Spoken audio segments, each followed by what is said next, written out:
Mesewa uye obi a wo osa tie sa video we ekosi awieye anase unim obi a osa wono so se unua bi wo osa se oyire bi wo osa se ukunu bi wo osa tie video we ekosi awieye na ene nature is life ye de asemde enam mesere mo amon like na mon follow na mon share video yi na afoforo ente asemde yi if you say nature is life abena ye de nsemde ene nsempa nko na ebe minua no ba minua mema osa yare a eye hu pa osa betimi ama wanhwe ya wadwen be ye wo se tumi bi anase baye bi na eye osa betimi ama wonya sisi yare impo osa betimi ama ohwa popote se de sebe o yare stroke no na osa ne hu ye hu yi na osa se wampe anhwe yi a ebetimi didi mu a betimi kra ama anya cancer iti mesre wo a tie video wi kwakosi awieye na tu anamon na emwa wo na untimi ende wo hu free osa yare yinsem mesre mu a nature is life de yedi nubna ene ha ama enkuto ena esa yare nubna ene ha ama enkuto na esa yare nti wo ohaw bi a wo koda na bi a koye ba yonimi na fa ye number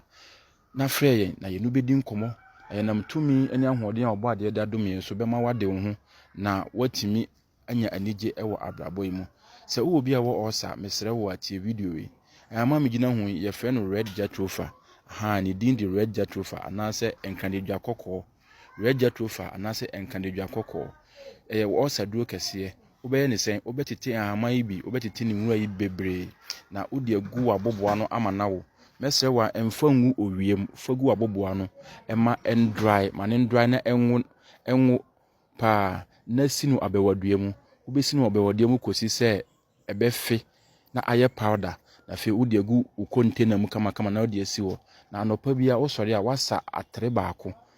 baako pe udi agu nso ohye mu na wanom anwumre so a wawie na wokwa akoda na nso besa baako agu nso ohye mu na wanom tusa na monwe na saa ha mai beboa ma osa na ewo yem no eye